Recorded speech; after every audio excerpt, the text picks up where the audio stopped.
Hey guys, this week's video is dedicated to all our brothers and sisters in the land of Israel. Lots of stuff coming up. First Friday in a couple weeks. Soul Circle this week. Hanukkah's coming up soon. Everything's on the calendar. yjprochester.com so you don't miss anything. It's been said that the difference between a healthy person and an unhealthy person is that the former is working on his issues while the latter is resigned to them.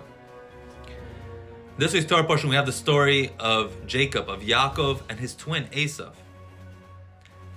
Polar opposite twins. And the question is, how did they end up so different? They both grew up in the same household with the same parents, the same upbringing. How did Yaakov come out as Yaakov and Esav come out as Esav? But the truth is, they actually both represent that struggle that is within us. The self versus the transcendence. They both had their baggage. Esav was born red and hairy and aggressive. His character trait, his personality was to be out there. And he resigned himself to who he was. I am who I am. He didn't address the other side of himself. He didn't confront it. Yaakov was more of a bookworm, more of an introvert. He was more timid. But then he had to confront Esav. That was very hard. He had to dress up like Esav without becoming Esav, in order to secure the blessings. And then he had to go to his uncle's house, Lavan, and work and grind in the field.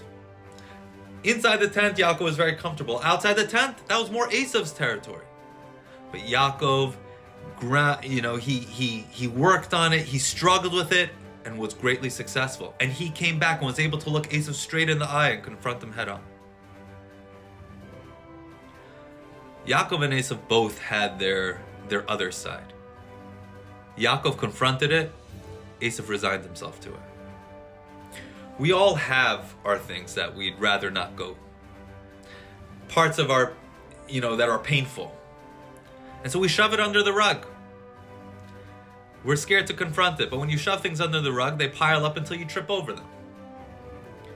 As a sage, the great sage told Rebecca while she was pregnant with Yaakov and Esav, he said, there are two great forces within you. When one of them rises, the other will fall.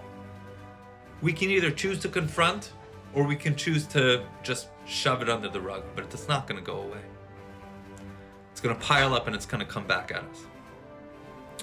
There's a famous cardiologist, Ira Weiss, who once asked the Lubavitcher Rebbe, what is a chassid? What is a pious one, a follower of yours? How do you define it?